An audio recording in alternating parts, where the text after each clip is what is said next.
Mamă, cum se întinde untul ăsta.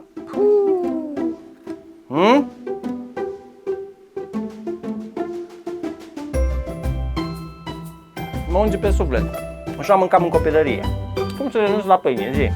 Ia, să-mi explice mie cu pâinea rea. Cum să fie rea? Pâinea noastră, cea de toate zilele, dă-ne-o nouă astăzi, dar să fie artizanală, sănătoasă, curată, dospită lent, cu maia naturală, fără amelioratori, conservanți sau aditivi. Dar ce este maiaua și ce beneficii are, îți voi spune în acest video realizat cu sprijinul Michael Artisan Bakery, o brutărie artizanală ce face pâine exact ca odinioară și în care eu personal am încredere. Sunt Cezar, un medic nonconformist, pasionat de nutriție și până la un moment dat am fost și eu bulversat de toate informațiile contradictorii, așa cum probabil e și tu. O fi bună sau nu pâinea? O perioadă eu am renunțat la pâine pentru că nu o toleram prea bine, însă de când am redescoperit pâinea artizanală cu maia, am văzut că nu mai am probleme digestive și am reinclus-o în dieta mea, nu la fiecare masă și nu în fiecare zi, ci așa din când în când. Chiar dacă în ultima vreme au apărut tot felul de curente, keto sau paleo, ce exclud pâinea din alimentație, eu personal sunt adeptul unei diete echilibrate și diversificate și consider că nimic nu este bun sau rău în sine, ci contează mai mult calitatea, cantitatea, frecvența și contextul în care consumăm un anumit tip de aliment. Pâinea face parte din cultura umană de mult mai mult timp decât se crede. Dovezi recente sugerează că strămoșii noștri îndepărtați ar fi putut măcina cereale pentru a face o formă primitivă de pâine sau terci acum aproximativ 100.000 de ani, cu mult înainte de începutul agriculturii, ceea ce sugerează că pâinea a fost produsă inițial din cereale sălbatice. Pâinea, așa cum o cunoaștem noi, coaptă și fermentată, a apărut probabil mult mai târziu, cam cu 14.000 de ani în urmă și are multe beneficii, nu doar dezavantaje, așa cum auzim tot mai des în ultima perioadă. Însă, trebuie să fie o pâine de calitate, fermentată lent, cu maia naturală, așa cum îți voi prezenta în continuare. Maiaua este un amestec fermentat de făină și apă care servește ca agent de dospire. Aceasta conține o colecție de bacterii și drojdii naturale care fermentează carbohidrații din făină, producând dioxid de carbon și alcool.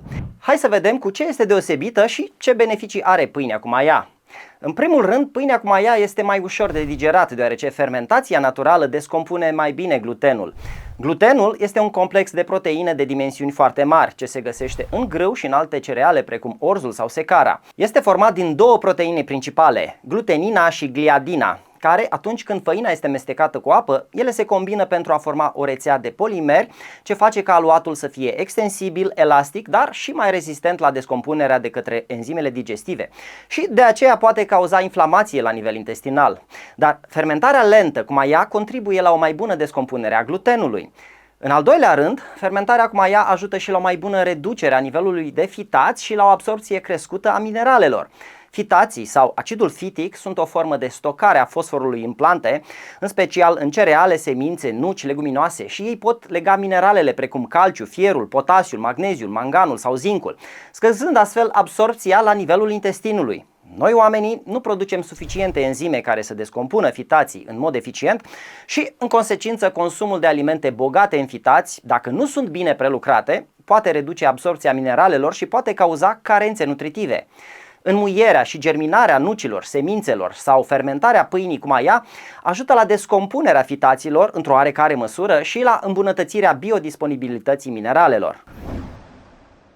Pâinea cu maia are un indice glicemic mai scăzut comparativ cu pâinea convențională, ceea ce poate ajuta la menținerea nivelurilor mai stabile de zahăr în sânge. Și asta deoarece în timpul fermentării, drojdiile și bacteriile descompun o parte din carbohidrați, transformându-i în acid lactic.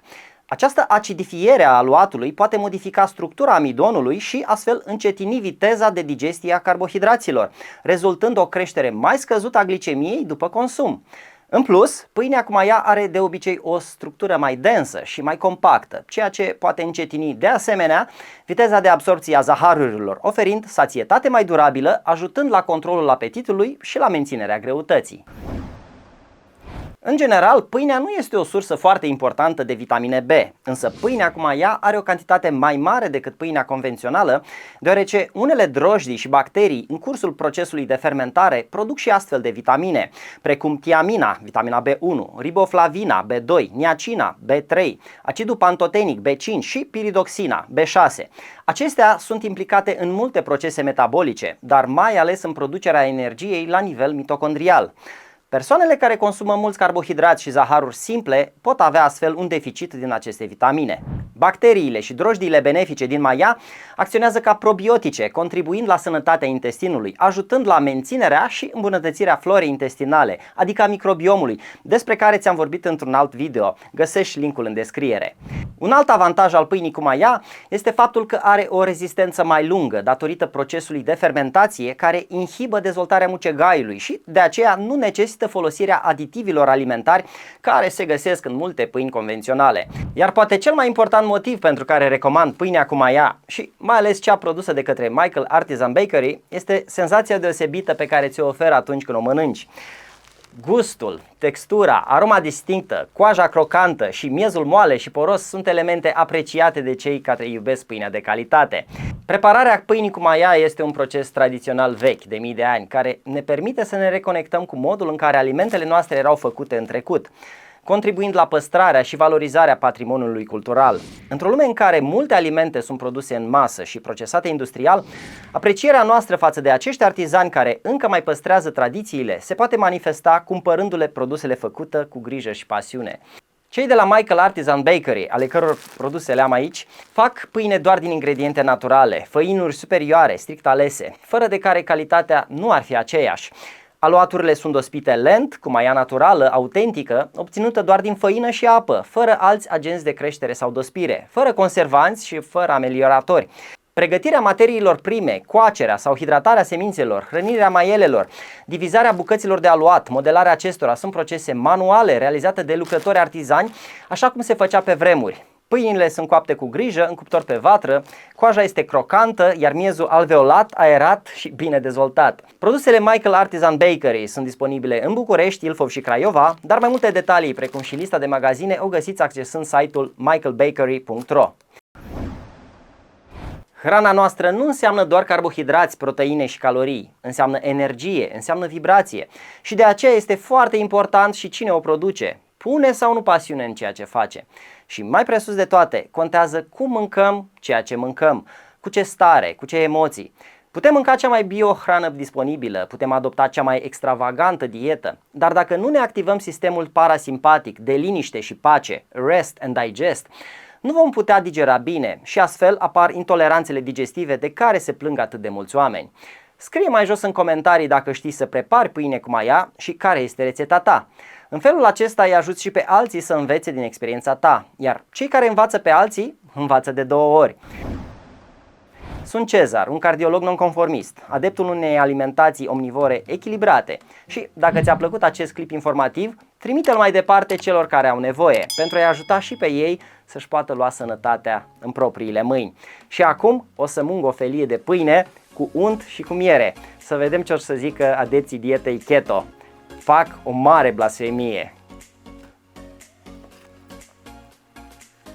Mamă, cum se întinde untul ăsta. Așa gust? Lasă gura apă. Lăsăm gura apă. Ia să vedem.